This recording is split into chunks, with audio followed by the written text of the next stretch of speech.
গত ভিডিওতে আমরা গ্রাহক অর্ডার বাতিলকরণ, এই ধরনের বাতিলকরণের কারণ এবং তাদের এড়ানোর জন্য ম্যাট্রিক্স এবং সমাধান সম্পর্কে জেনেছি। এই ভিডিওতে আমরা আপনাকে রিটার্ন ম্যানেজ করার বিষয় বলবো এবং বলবো যে কিভাবে ওএনডিসি নেটওয়ার্কে এই ধরনের রিটার্ন ম্যানেজ করবেন এবং গ্রাহকের রিটার্ন ট্র্যাক করবেন এবং যে কোনো পুনরাবৃত্তি সমস্যার সমাধান কিভাবে করবেন। যখন কোনো পণ্য ক্রেতার কাছে পৌঁছে দেওয়া হয়, একজন বিক্রেতা নিম্নলিখিত ফলাফল আশা করতে পারে। একজন ক্রেতা পণ্য নিয়ে সন্তুষ্ট হয়, পণ্য গ্রহণ করেন এবং রিটার্ন উইন্ডো বন্ধ হয়ে যায়। 2. ডেলিভারির পরে ফেরত দেওয়া। কখনো কখনো একজন ক্রেতা পণ্য ফেরত দিতে চাইতে পারেন এবং তা করার একাধিক কারণ থাকতে পারে। কারণ তারা তাদের মন পরিবর্তন করেছেন, কারণ পণ্যটি ক্যাটালগে যা দেখানো হয়েছে তার সাথে মেলে না, কারণ তারা একটি ক্ষতিগ্রস্ত পণ্য পেয়েছেন। এই রিটার্নগুলিকে ডেলিভারির পরে রিটার্ন বলা হয়।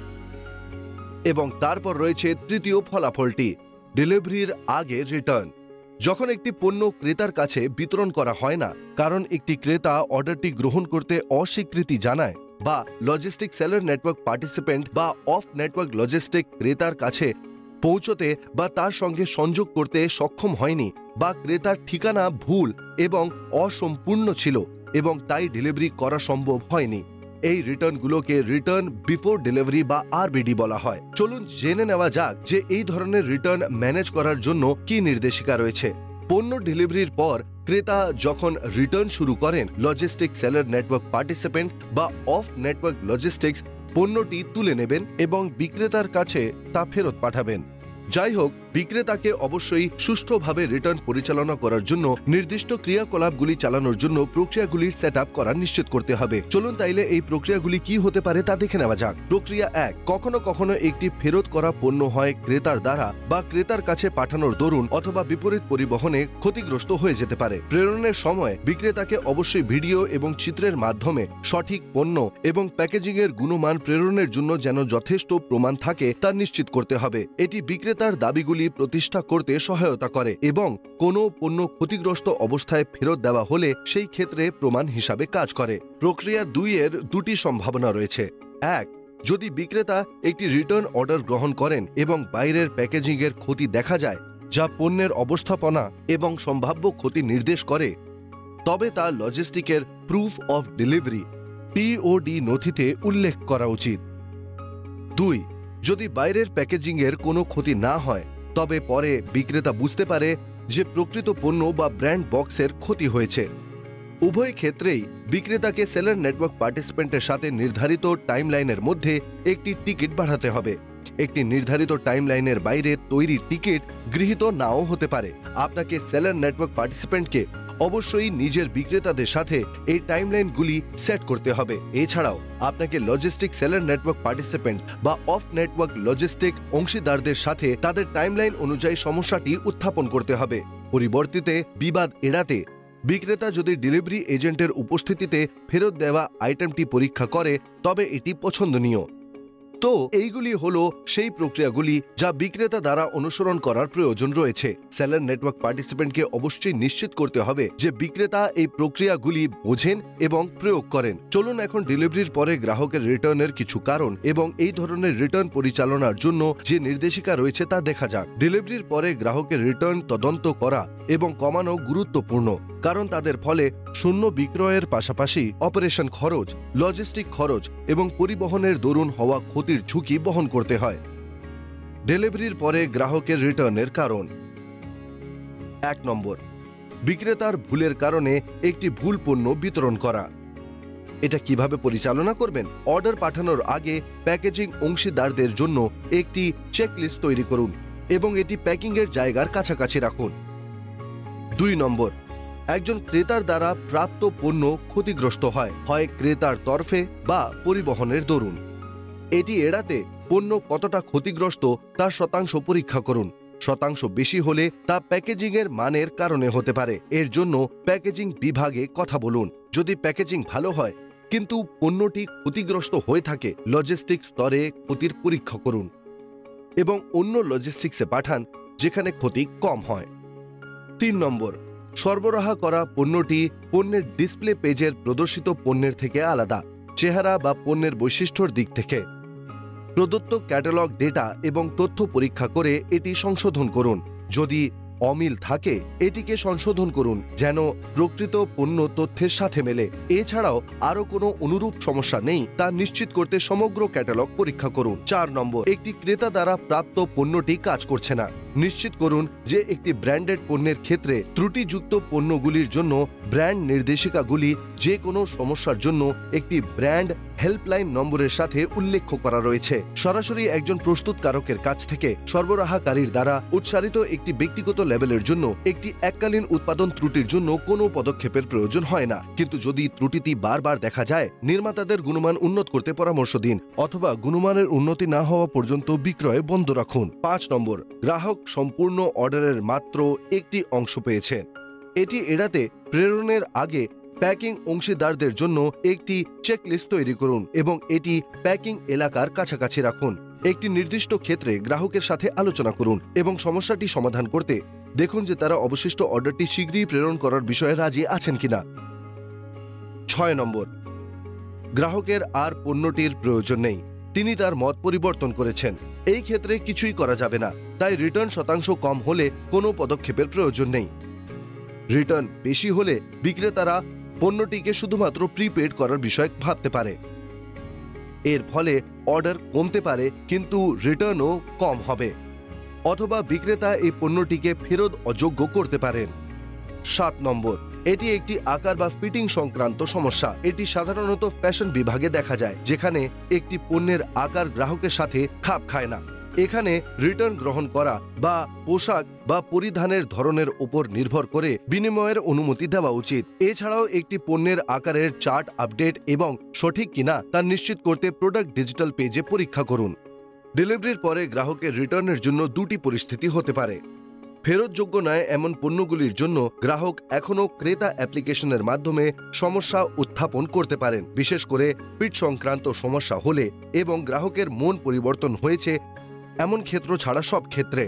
এই সমস্ত ক্ষেত্রে আপনি ই-কমার্স নিয়মের অধীনে রিটার্ন করতে বা টাকা ফেরত দিতে বাধ্য।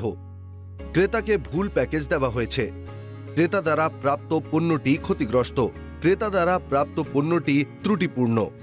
ফেরতযোগ্য পণ্যগুলির জন্য পূর্বে উল্লেখিত সমস্ত পরিস্থিতিগুলি কয়েকটি নতুন পরিস্থিতির পাশাপাশি হওয়া সম্ভব।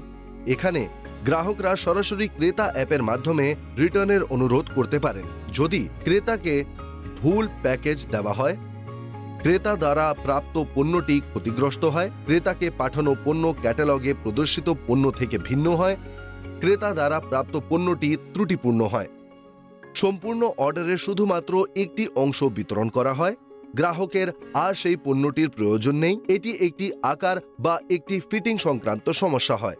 আমরা এই ভিডিও শুরুতে দুটি ভিন্ন ধরনের রিটার্ন হাইলাইট করেছি।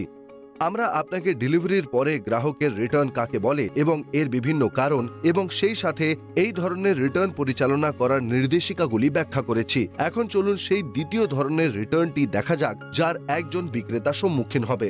রিটার্ন বিফোর ডেলিভারি বা আরবিডি।